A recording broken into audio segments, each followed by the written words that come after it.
Hey folks, welcome into the News 12 Now Desk. Thanks for joining us here on this Wednesday, May the 10th, right around 8 o'clock here on our Wednesday morning. Taking a quick peek outside. Looks beautiful today, kind of warm, a little muggy, similar to what we saw yesterday. We're starting to feel that summer weather really coming in here in Augusta. We're taking a look at some of our top headlines here, some of the big stories going on across the CSRA and beyond. We'll take a look at some two-state stories as well as some things going on nationally as well. But as always, we are going to start off right here in the CSRA.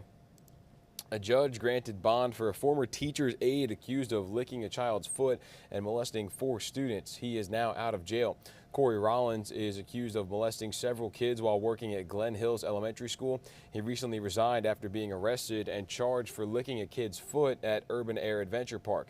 Our Hallie Turner has been following this case, and Monday, Rollins had a hearing that was a surprise to pretty much everybody. Normally, bond hearings appear on the court calendar with a time, a set date, and the victims are notified. But that didn't happen for Corey Rollins and his victims. Deputies arrested Rollins Friday on a grand jury warrant. Rollins is facing 2 separate cases, 7 counts related to molesting children at Glen Hills Elementary, and another 1 count for the incident at the trampoline park. The state requested Judge Heath deny Rollins' bond, but she disagreed. Judge Amanda Heath set his bond at $35,000 on Monday for those 7 counts of child molestation under special conditions. His curfew is from 9 p.m. to 7 a.m. He cannot have any contact with the listed victims, no contact with the school where he allegedly molested the children, and he must attend all court proceedings. But it does not say he is not allowed to be around children, just the ones he's accused of hurting. And I spoke with one victim's family today, and they tell me they're not happy with the bond conditions. We'll continue to check his booking status and let you know if and when he bonds out. So that was from 6 o'clock last night, and as of 10:30 last night, Rollins had bonded out, so he is now out on bond. The GBI now says it's investigating Burke County Sheriff Alfonso Williams. It confirmed it the other night. At this point, we don't have a lot of details about the scope of the investigation, but it comes after multiple I-team investigations regarding Sheriff Alfonso Williams. Our Will Rio lays out what we know and puts some perspective on it for us. On October 12, 2022, 2 spending audits looked into how the sheriff spent grant funds and used an unauthorized county credit card for expenses. Then on October 19th, the county manager's office responds to those audits. The very next day, on October 20th, the I-team broke down how grant funds are supposed to be spent and who authorizes county credit cards. The I-team then was notified in February about a GBI investigation into training records in classes taught by Sheriff Williams. In March, the I-team was alerted to more than $53,000 in missing funds. Then on May 4th, the sheriff sits down with the I-team to talk about several investigations. And now the GBI has a limited preliminary inquiry into allegations and concerns with the sheriff. The I-team has been investigating the Burke County Sheriff's Office for months now. It started with 2 independent financial audits that were done by the accounting firm Lanier, Deal & Proctor from September of 2021 through July of 2022. The I-team reported on this in October of 2022. The audit looked at how the Sheriff's Office spent nearly $250,000 of grant money on turkeys and toys for the community. Those grants were from the Waynesboro Housing Authority for Housing Authority property and Georgia Power for safety at Plant Vogel. The audit also found the sheriff spent more than $41,000 on restaurants, travel, and stores on a county credit card that the county commissioners say they never authorized. I think I'm young and black, and they don't want a black man to be in control of money and spending. I hate to equate it to that. Less than 2 weeks after we broke down the audit, on October 24th, the county was alerted about more than $53,000 in confiscated assets or seized monies that has been missing for 6 years. The county started asking questions and sat down with the I-team months later in March. I started asking questions, looking into it. I couldn't find any deposits that matched that amount, $53,000. $871.31. A week after the county started asking questions, the more than $53,000 was deposited at Southern Bank by a deputy in uniform. Although it was the exact amount of money, the denominations don't appear to match the amounts on the asset sheet. Your red flags go up and you think, well, what's going on here? It warrants asking more questions. Fast forward to February 16th. The GBI confirms they opened an investigation into irregularities in training records with former Waynesboro Police Department officer Gary Jenkins. Alfonso was the instructor for the classes in question at the Burke County Sheriff's Office. He put this video on Facebook saying he couldn't remember the date of the class, so he put it down as the 29th. And I agreed to give him the instruction and give him credit for the instruction after the instruction was complete. I did do that. The sheriff's phone records and GPS show he was not in Waynesboro at the time the training supposedly happened. After 2 months and several requests later, the I-team sat down with Sheriff Williams to try and get some answers about his spending, training records, and the missing $53K. There is a significant GBI investigation right now going on into training records. Okay, look. That's not, I mean, that concerns everyone, concerns all the How's that a budgetary issue? It's not. Okay, then that's. But I haven't had the chance to ask you about that. That's you asked me to come and talk about budgetary issues, and I would appreciate you being straightforward. Now, the GBI is launching a limited preliminary inquiry into concerns and allegations regarding the sheriff. That means it's the first investigation to determine if there is enough evidence to proceed with a trial or legal action. The county manager's office says county commissioners authorized his office to turn over all evidence to the GBI and district attorney. Emails between the GBI and the county manager's office show on February 10th, the GBI and DA met to discuss moving forward with the investigation. We have reached out to the GBI to see if this is criminal in nature or what exactly they're looking into. They say they cannot share any more information. We've reached out to the Burke County Sheriff's Office for comment, but we have not heard back. And Will and I take a pretty extensive look at this whole timeline and even more details than you just saw there up here on the News 12 Now desk. We've done that the past couple of days. You can find all that on our website and also on our YouTube channel and on our streaming app. So if you want to go check out any of those, you can find even more information on a little bit of background on what's going on here. Okay, moving on now. Fentanyl is one of the main drugs fueling the deadly opioid epidemic, and it has not spared local families here. We followed up with the opioid task force about the numbers, and there may actually be some good news in the latest trend. Our Nick Veland has new information on the opioid crisis. Well, 84 deaths is way too many. We want to reduce them. We want to get them down to where they're zero. Which is why a regional task force is looking to decrease numbers. A sign of good news, numbers over the last year have trended down. And I think everybody's enthusiastic, and like today, I was actually heartened that we've, according to the Department of Health, we've seen about a 6% decrease in opioid deaths and overdoses. So that's a good thing. DPH couldn't say why overdose numbers are down, but everyone agrees it's a step in the right direction. There are talks locally to create legislation to go after the dealers dispersing opioids or fentanyl. And nationally, Clayton says implementing follow-ups for those who OD to keep them on the right track.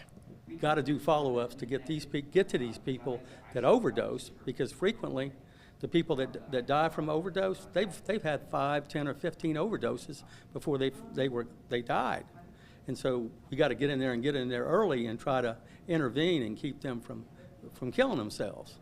Right now, Richmond County has a few agencies doing follow-ups, saying that they can do better. But Timothy Stevens, who has been sober for 10 years, has done follow-ups in other areas, and he's seen positive results. Employee or employee of a treatment center, and just let them know that I was in recovery and I was here to support them and just give them an opportunity to tell me what's going on and how I could be helpful. Their next meeting is in 2 or 3 months, and they hope those numbers continue to decline.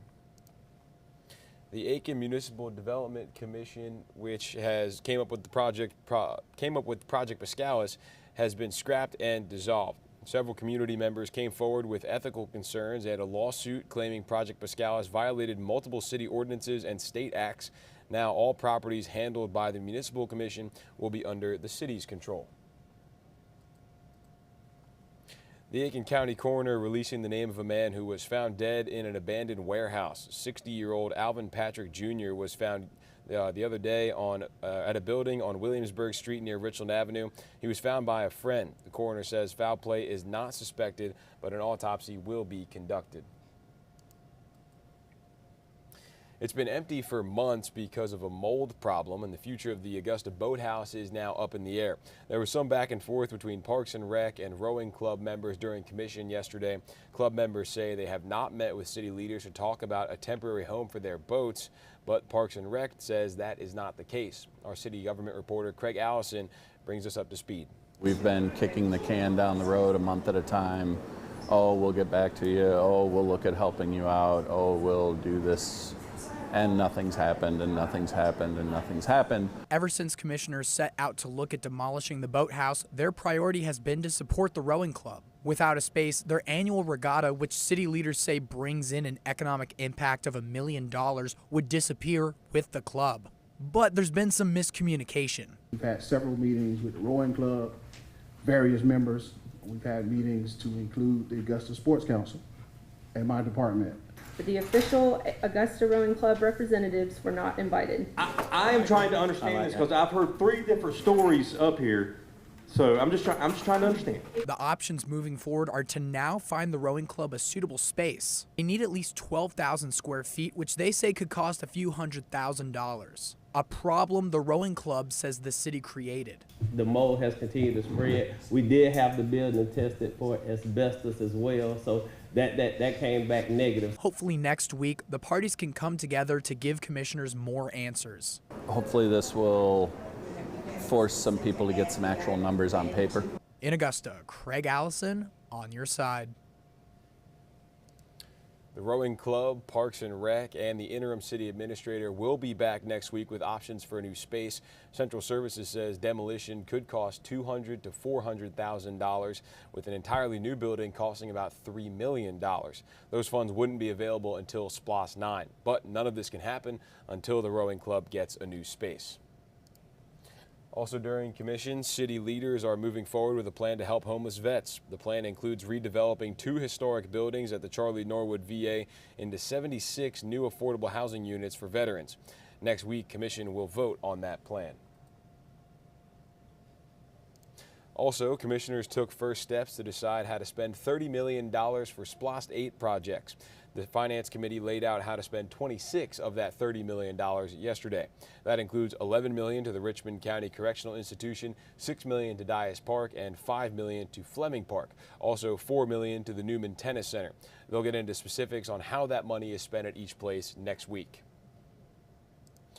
How long do people have to wait for what they're calling horrible living conditions to change? That's what Georgia Congressman Rick Allen is asking the owners of the Bonaire Apartments and Augusta's Department of Housing and Urban Development. Our I-team has followed the issues at this complex for years, despite calls for renovation from city leaders and lawmakers. On Friday, Allen sent a letter to the Department of Housing and Urban Development renewing calls for immediate action. In the letter, Allen wrote, "A housing issue of this magnitude has no easy answers, but Bonaire residents have waited too long for management to step up. It's beyond time for all partners to take action." Allen says families living at Bonaire Apartments have been dealing with rat and bed bug infestations, urine, gunshots, and safety issues, all issues we reported on in the area. Allen wrote up several questions and concerns he wants them to answer by May 22nd. A bill now on the Senate floor could change how Bamberg County School District operates. This bill would make it to where there would be no elected officials on the school board. Instead, officials would be appointed by House Representative Justin Bamberg and State Senator Brad Hutto. Governor McMaster has already signed a bill to consolidate the Bamberg school districts into one, beginning in the 2024-2025 school year. On CBS this morning, Gayle King has an exclusive interview with Augusta native and Lady A member Charles Kelly. Kelly and his wife Cassie open up about his journey to sobriety and what led him to check himself into rehab. I had finally hit what I felt rock bottom. And I even told Cassie just the thought of maybe not coming home and living in, being able to walk into my house and like hug her and hug and kiss my boy was the first real heartbreak I've ever felt in my life, because I was like, oh my gosh, that was kind of an interesting thing to kind of grasp with. I was like, I'm 40 years old and I just had my first heartbreak. And it felt, I mean, it was like, I know what it feels like now. Like, really, I've been singing about it. It's a physical feeling, It's yes. a physical, Yes. and I felt like, literally, like, this was kind of the lowest point of my life. That interview is this morning on CBS at 8 o'clock, so you can catch it there. It's probably happening right around now, actually. Peach season is finally here, but some of our local growers have yet to recover from February's cold snap. Stands like the one in Trenton are common sight in both states, but before you hit the highway, our Alyssa Lyons stopped by to see firsthand what the crop is looking like after a late freeze. Peaches can pretty much be put in anything, you name it, salsa, jam, jellies, pie. Even by itself, it's so delicious. But for one local farm, putting it out so you can even make those things is a little bit harder this year. I say need the best peaches right here. Here is Cook's Farm. I'm gonna get you a pretty one. Well, we're small. If we get hit, it's pretty much bad. This year, the late freeze killed most of their crop. We have to source some peaches around Johnston and stuff this year. Normally we have our own, but this year will be different. So different in 63 years of farming. There's only been one other year like it. We've had one year that we didn't have any at all. That was in 2007, 2008, something in that range. They lost 75% of their crop. We knew we had a problem when they bloomed in late February. And in early March, we had the cold weather and it kind of wiped them out a lot.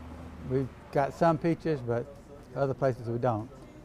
It caused them to close on Sundays, but open their doors to other produce. Now we do all different crops, vegetables and stuff like that, and get stuff from the farmer's market and try to diversify our business. We get into the greenhouse business. While changes change, the dollar sign hasn't. We haven't gone up at all because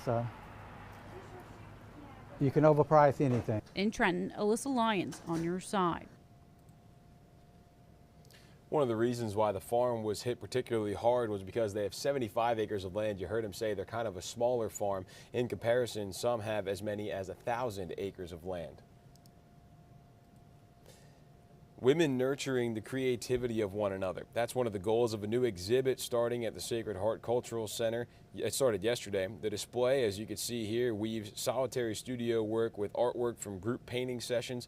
The executive director, Millie Huff, says if you can't make it, you still have plenty of time to view the pieces other than just last night. Well, this is just one of the ways we traditionally open an art exhibit that will be up about 7 weeks. So this exhibit will be up through June 29th, and so they can come, and anyone who can't make the reception tonight can come anytime between now and June. So you got plenty of time to get out there and check all that out. Sacred Heart Cultural Center is open Monday through Friday, 9 to 5. They do about 6 to 8 different exhibits like this every year. So again, plenty of time to get out there and go enjoy that. Well, if you've got some old tax returns or bank and credit card statements you need to get rid of, the Richmond County Sheriff's Office is offering a community shred day from 10 to 1 today. It's free, and they ask that you just don't bring any electronics, cardboard boxes, or magazines, basically just stuff that's not going to fit there in the shredders. A local organization is celebrating a major milestone. The Augusta Chinese Consolidated Benevolent Association is getting a historical marker from the State of Georgia Historical Society for being the oldest Chinese organization. To celebrate, they're hosting a dedication service with speakers and traditional lion dancers. Leaders say it's a chance to shine a light on their culture and traditions. I'm a descendant of one of those early Chinese families. For me, it's very important that we continue to honor those early families and to teach our children and to teach the community. So, the event is free, and it's next Friday at their building on Walker Street from 11 to 1.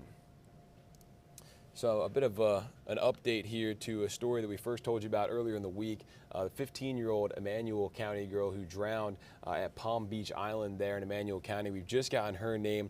It is Jamisha Hunter, 15 years old. Again, she drowned in Emmanuel County. We have a story on that up on our website. I believe Nick Veland did it on Monday, if you want to go back and check that out. Just a little update for you there. That's just into the newsroom. How about a lot of guests here? Finney Swamp Nature Park is celebrating more than 100,000 students taking part in its educational programs. Students from schools in our area get hands-on with the science and environmental activities. Finney Swamp leaders say seeing nature up close and personal is better than learning in a brick and mortar setting. The fact that we've been able to reach over 100,000 students is just kind of crazy when you think about it, because you're thinking about all of these different kids that are hopefully going to take something away from their time with us and be able to help spread the word that we should be protecting the environment. Finney Swamp Nature Park offers field trips for pre-K through high school.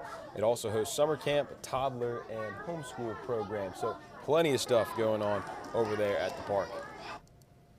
Well, you could fall under the new criteria for women's health screenings. Previously, doctors recommended women should get regular mammograms once they turn 50, but now professionals say that should happen starting at 40. Our State House reporter Abby Casoris explains what this means for women's health care. The doctor we talked to here at City of Hope Atlanta says the women that she's seeing are getting younger.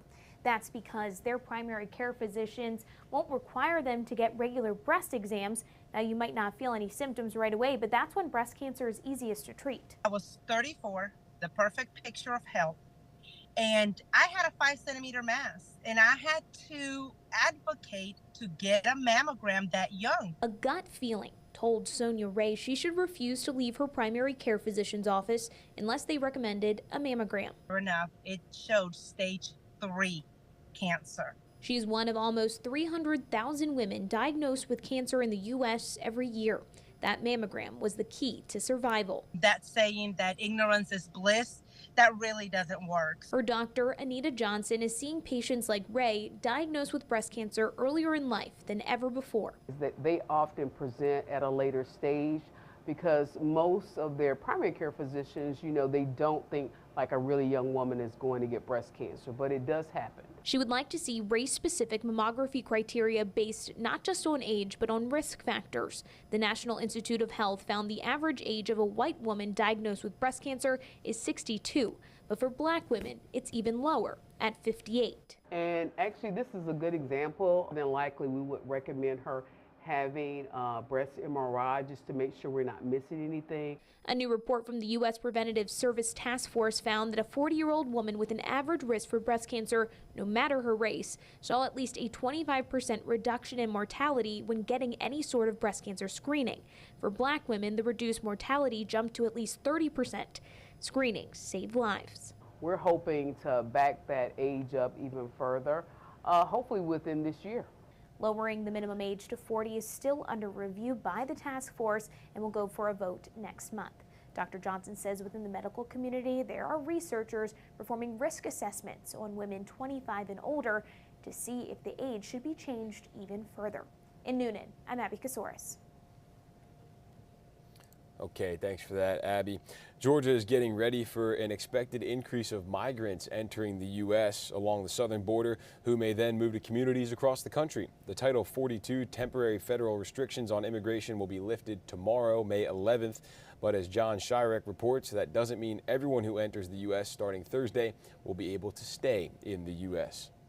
It could take months for migrants who enter the U.S. beginning Thursday, when COVID restrictions are lifted, to then make their way to Georgia and other states. And only a portion of those who get in will actually be able to stay in the U.S. That's from veteran Atlanta immigration attorney Charles Cook, who says, yes, the video from the U.S.-Mexico border beginning Thursday will be dramatic. You will see videos of lots of people coming to the border, thousands of them. But Cook says with the end of the restrictions, the U.S. will again be empowered to review each request for asylum and deport any migrant who does not qualify to stay, all under orders from the president. If you have an asylum hearing right away and you're denied, he's going to deport you back to your home country. Georgia Governor Brian Kemp is not so sure. He says state law enforcement is ready for criminals to be granted asylum and then come to Georgia. Kemp says that lifting Title 42 restrictions, quote, will have an impact across the country, Georgia included, from a risk in fentanyl to human trafficking.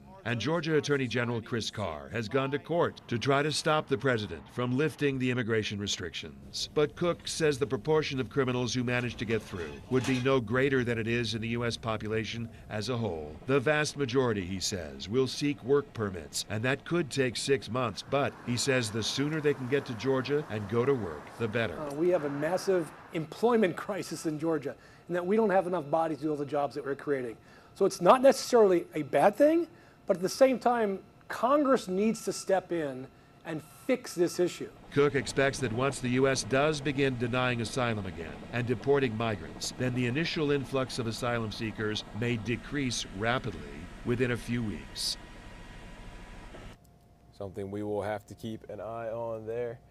Okay, Democrats are calling on Governor Brian Kemp to do something about gun violence. This letter, signed Monday by one state senator and 3 representatives, reminds the governor that with power granted by the state constitution, he can call a special session, and they said now is the time to do just that.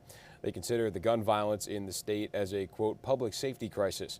Later on today, there's going to be a news conference with both House and Senate Democrats looking to put political pressure on the governor to do something.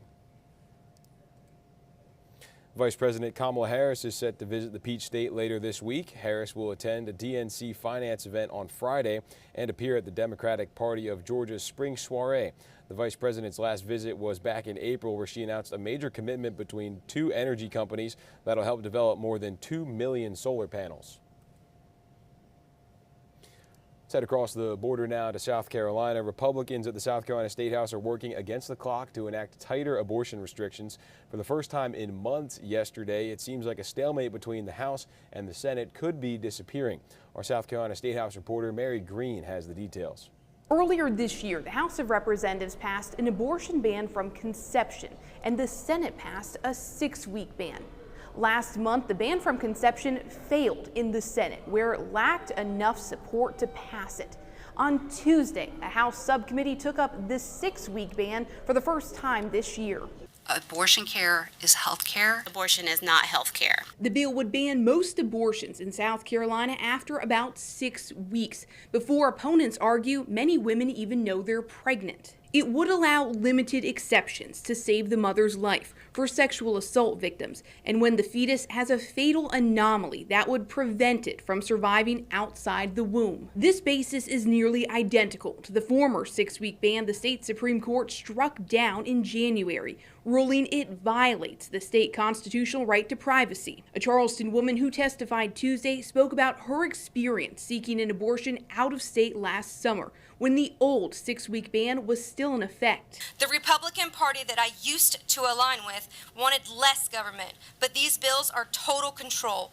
Why? Jill Hartle says doctors diagnosed her baby with an anomaly that would require life support, but determined the anomaly wouldn't qualify for an exception to the abortion ban. We live 5 minutes from MUSC, and the best, fetal heart department in the country, and they couldn't give us advice what to do. Some representatives questioned why they were taking up this 6-week ban when the state Supreme Court ruled the previous one unconstitutional. This legislation isn't the same legislation that we passed. It has in it differences that make it a new piece of legislation and a different piece of legislation. One of the attorneys who represented Planned Parenthood in the lawsuit against the struck-down ban disagrees. Our Supreme Court has spoken that a 6-week limitation is an unreasonable invasion of a woman's right to privacy and will not be held constitutional. The bill the House Judiciary Committee is considering advancing up to the floor for debate is foundationally the same as what the Senate passed earlier this year. But House members have made some extensive changes, so it remains to be seen if senators will be amenable to those or if they'll tie up negotiations even further. Reporting from the State House, I'm Mary Green. And South Carolina's legislative session ends this week, so the governor might call lawmakers back to the State House next week to work to get a bill to him if they don't get it done by the end of this week. Also at the State House, victims of violence gathered at South Carolina's State House for a rally on Tuesday. Nick Neville was there and has the details. Among the main themes expressed by victims today is they feel that they are an afterthought in a broken criminal justice system. And they're frustrated that sometimes they say it takes too long to get answers and to get justice. Victims of crime and their families rallying at the State House on Tuesday against a system they say prioritizes defendants over them. Make sure that victims are getting what they deserve, making sure the judges are not violating our rights, ensuring that we get a fair chance to allow our family members' legacies to live on. One case advocates say proves this point is that of Bowen Turner, an Orangeburg County man accused of sexually assaulting 3 teenage girls. He pleaded guilty last April to first-degree assault and battery in one of the cases, a lesser conviction than his original charge. He was sentenced to 5 years probation.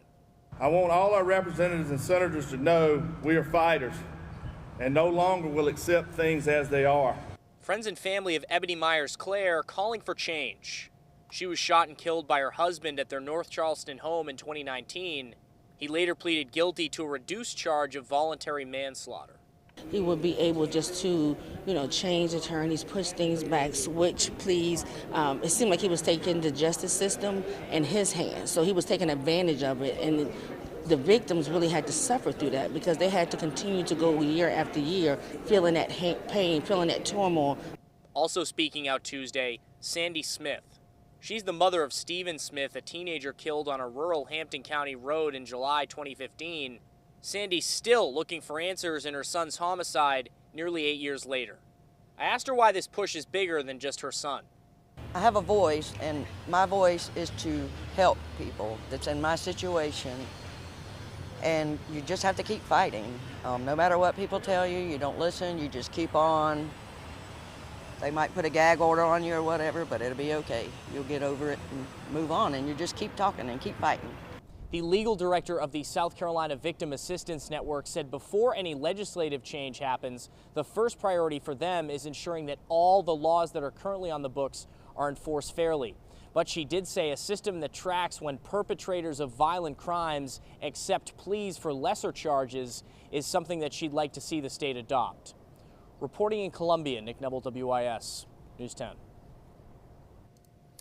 A South Carolina man who had 9 gunshot wounds after deputies fired nearly 50 shots at him in 2021 has filed a lawsuit against the York County Sheriff's Office. According to his lawyer, the man was suffering a mental health crisis at the time. Kaylin Hagwood reports. See your hand. The York County Sheriff's Office facing a lawsuit. Attorneys for Trevor Mullinex say deputies were negligent and malicious in how they handled an interaction with him in 2021. Almost 50 shots, including to the back of somebody's head. That person's not a threat. They say Mullinex was considering suicide when law enforcement was called to help. Attorneys say his mother, Tammy Beeson, was standing by the car consoling him when officers opened fire, shooting Mullinex 9 times. He survived. All we wanted was to get some help for my son. Never in my life have I ever imagined that I would be put in danger by someone on the law enforcement. In dispatch audio and body camera footage shared by Mullinex's attorneys, you can hear investigators ask about warrants he had before the shots rang out. York PD was looking for Trevor Mullinex last night. They're saying it's burglary first and malicious injury. Video shows when they arrived at the scene, officers tell someone at the home. He's got to go to jail. But attorneys say those charges were later dropped. They took he's got warrants and overlooked the fact that this was initially a welfare check from his cousin that said, we're just trying to get some help from our buddy. In a statement to WCNC Charlotte, the sheriff's office stood by their actions, saying in part, quote, Mr. Mullinex chose to put these men in danger by pulling a shotgun. These deputies responded appropriately to the threat as they were trained to do. Had Mr. Mullinex made different choices that day, deputies would not have been required to use force.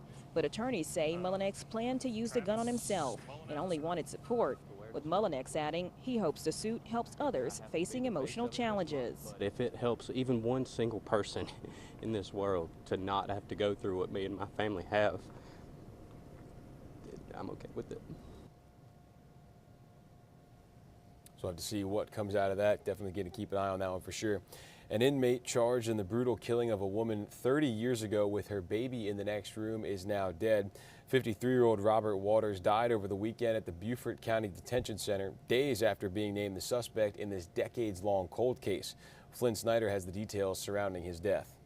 More than 30 years after police say 19-year-old Kathy Swartz was brutally murdered in her Michigan apartment, the man arrested in connection to her death has been found dead in a Beaufort County jail. Over the weekend, county officials say corrections officers found an inmate unresponsive in a cell during a routine check. Officials say the inmate was pronounced dead at the scene after officers tried to revive them. The Beaufort County Coroner's Office later confirmed the inmate to be 53-year-old Robert Waters. On May 1st, the Beaufort Police Department announced they assisted with arresting Waters for the murder of Swartz. Michigan police say in 1988, Swartz was stabbed multiple times after trying to fight off her attacker, all while her 9-month-old daughter was in the next room. After the arrest, the Three Rivers, Michigan police chief said, "While nothing can replace the loss of Kathy Swartz, we hope the identification and arrest of a suspect will bring some long-awaited closure to her family and friends." Now, following Waters' death, the department posting over the weekend that they are waiting for more results from the coroner's office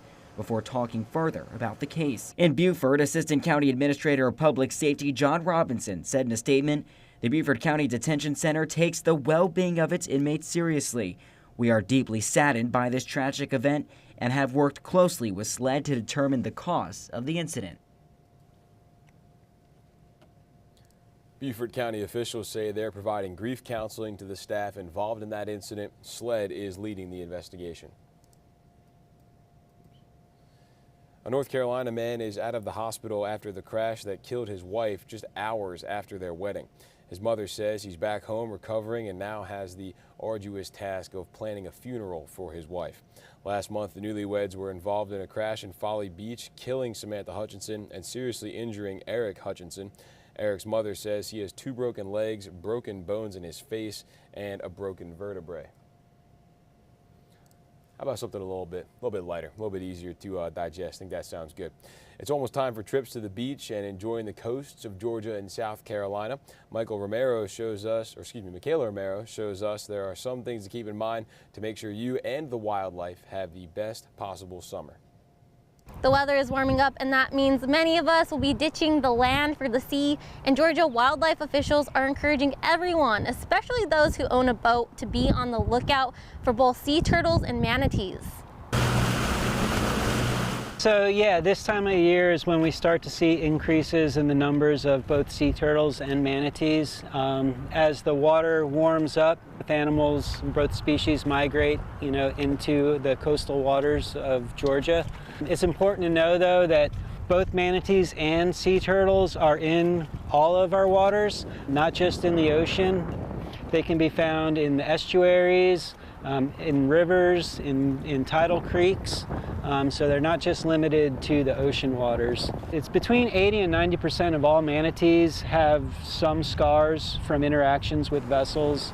A lot of our sea turtle strandings, dead sea turtles that we recover, the cause of death is vessel interaction. Really, the best thing to do is to obey posted, no wake signs, keep a lookout, have a good pair of sunglasses, and if you do see, a manatee or a sea turtle, by all means, look at it and enjoy it, but keep a safe distance.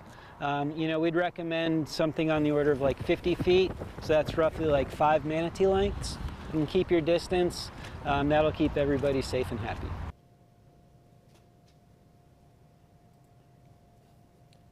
The Georgia wildlife officials say by following these rules, not only are you going to protect the animals, but you'll also keep yourself protected as well. Okay, moving on to some national news here. A jury in New York found former President Donald Trump liable for sexual abuse and defamation in a civil trial brought by magazine writer E. Jean Carroll. But as Michael George reports, the panel rejected the accusation that Carroll was raped. A civil jury in New York found former President Donald Trump liable for sexually abusing advice columnist E. Jean Carroll. The federal jury of 6 men and 3 women also found Trump liable for defaming Carroll after she made her allegations public in a memoir in 2019. Trump denied the accusation, calling it a hoax. The panel awarded Carroll $5 million in damages after about 3 hours of deliberations. Jurors rejected Carroll's claims that she was raped. Carroll testified that Trump sexually assaulted her in a dressing room at a New York City department store in 1996. The jury watched the infamous Access Hollywood tape released days before the 2016 election. The former president was asked about those remarks in a deposition for the case. You can do anything, grab them by the you can do anything. That's what you said, correct? Well, historically, that's true with stars. This verdict is the first time that a former president of the United States has actually been found liable for sexual abuse as well as defamation. Trump waived his right to testify, and his attorney said Trump would appeal the verdict. This was a rape claim. It was a rape case all along, and the jury rejected that, but made other findings, so we'll obviously be appealing those other findings. On his social media blog, Trump called the verdict a disgrace, saying he has, quote, absolutely no idea who Carroll is. Michael George, CBS News, New York. Trump did not go to the trial and was not present as the verdict was read. Federal prosecutors have filed criminal charges against New York Congressman George Santos. The congressman made headlines last year when it came to light he lied about his education and work history. The new allegations, or then new allegations, surfaced about him breaking campaign finance laws, masterminding a credit card scheme, and even stealing money meant for an Iraq war veteran's dying dog. Santos has denied these accusations but admitted to lying on his resume. The charges against him are still sealed, and it's not clear exactly what they are related to. Flags are at half-staff as President Biden makes the order to honor the 8 victims killed in the latest Texas mall mass shooting. We're learning more about those victims, among them 3 children, 1 boy just 3 years old. A 6-year-old is in the hospital after losing both parents and his brother. 2 of the children were sisters. Witnesses still can't put into words what happened. I want people to really and truly understand the depths of the depravity that occurred, because it was a disastrous situation. The 33-year-old gunman is dead. It's still not clear why he opened fire on the victims, but authorities say he made concerning social media posts and had tattoos with Nazi symbolism. The Blue Ridge Mountains can be seen across the Carolinas, and they are definitely quite a sight to see. But what gives them that beautiful blue hue? Brian Backman explains. It all comes down to a chemical called isoprene. It's a volatile organic compound, or VOC, produced by many species of plants and animals. We humans even produce about 17 milligrams of isoprene per day on average, most of it in our breath. Plants, on the other hand, produce around 600 million metric tons of isoprene per year all around the globe. It's a colorless liquid in its pure form and helps to protect trees and other plants from excessive heat. Isoprene is incorporated directly into plant cells and stabilizes them in temperatures up to roughly 104 degrees Fahrenheit. And that brings us back to the Blue Ridge. When isoprene in the air interacts with ozone and other molecules, it dissolves into microscopic water droplets. Those droplets create a haze over the mountains, which grows thicker when temperatures are hotter. The haze in turn scatters blue light, leading to the blue appearance of the mountains. This effect will always be greatest on sunny days when temperatures are hot. So, there you have it. The blue in the Blue Ridge Mountains is an optical illusion, the side effect of the native trees trying to protect themselves from the heat. Illusion or not, it's certainly no less beautiful. So there you go, just an optical illusion, folks. Like, you know, those little, the wheels that you think are spinning when you look in the little book, the black and white pinwheels. I don't know. All right, anyway, moving on. Apple recently introduced its high-yield savings accounts, and more than $1 billion have been deposited into new accounts. But online bank accounts can pose a problem for your family if something happens to you. Our consumer tech reporter, Jamie Tucker, explains. These high-interest savings accounts earned considerably more money than a traditional savings account. In 2 weeks, $6,000 in an Apple savings account earning 4.15% earns a little over $9. That's more than a traditional savings account earns in a year. The problem, though, is that those accounts are tied strictly to your smartphone. And if something were to happen to you, well, it can cause some problems for your family trying to access your money. Even if they have your phone password, and really how many people know someone else's passcode, getting into an online account can still be difficult.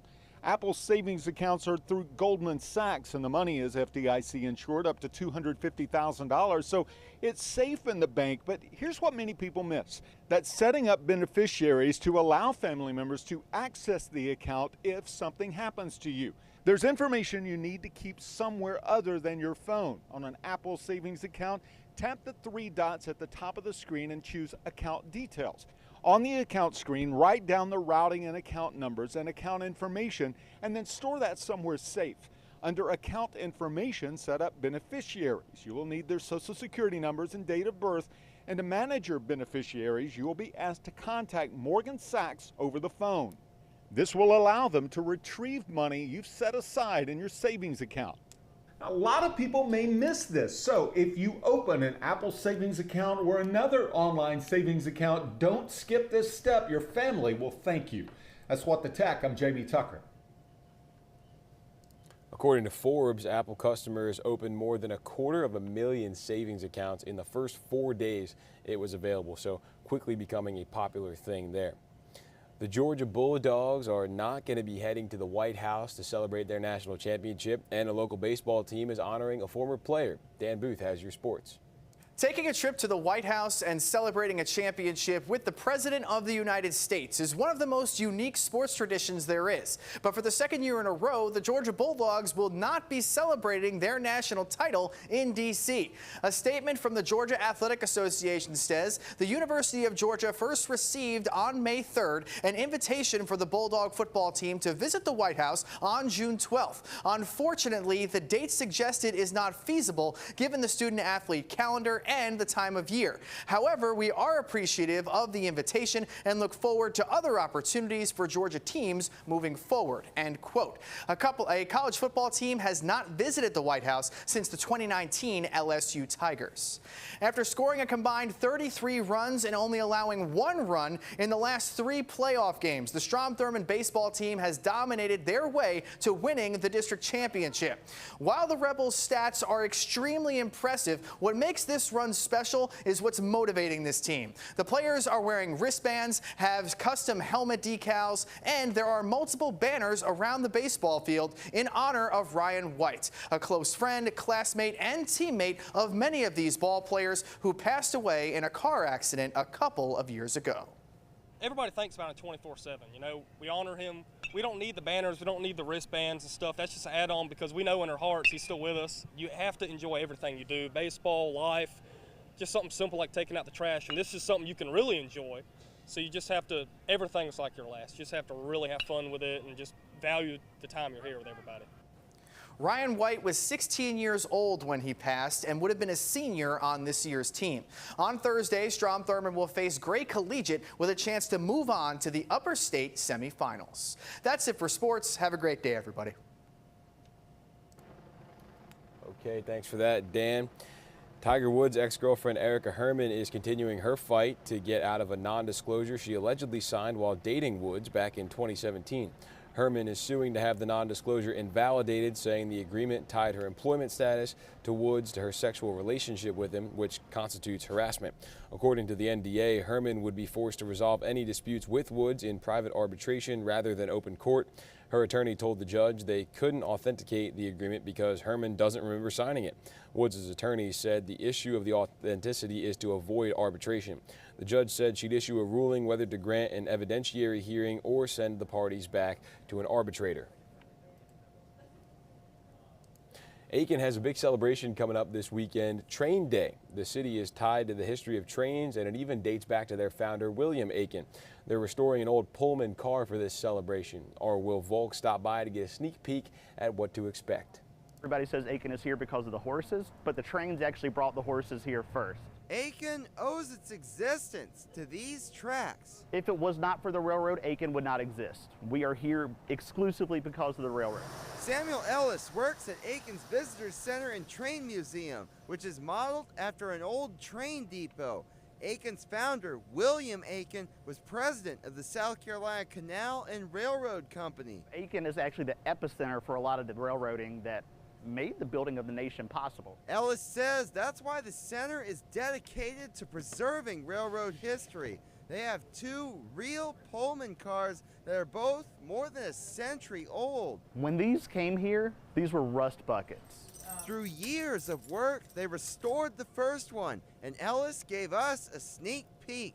This weekend, they'll open it up to the community. Railroading is as American as apple pie. It's just part of the national consciousness. It's part of our cultural imagination, and I think it's important to show the community that they can take pride in the railroad history that happened here. These tracks are the reason Aiken is here, and on Saturday, they're going to celebrate.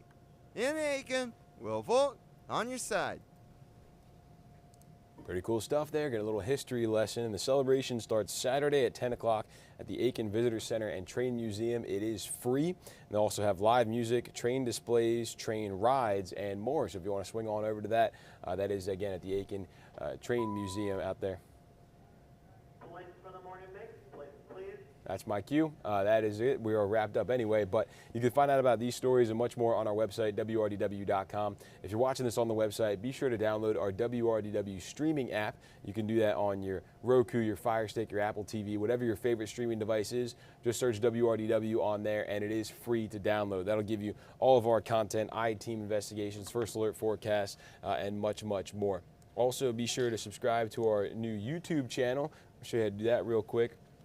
If you're here on YouTube, just search News 12, or you can search WRDW News 12. And there we are. You just click on that. As you can see, the subscribe button over here on the right, and then you can watch live. And look, we're live right now. There's an ad, but we are live right now, showing you how to do it. So yeah, do those couple things. You'll be up to date with everything going on in our community and beyond. But that's going to do it for our headlines for this morning. You got about 9 minutes to head on over to the TV side of things. Cliff and Zaina will have Morning Mix over there, and then we'll be back here on the News 12 Now desk a little bit later on this morning. So we'll see you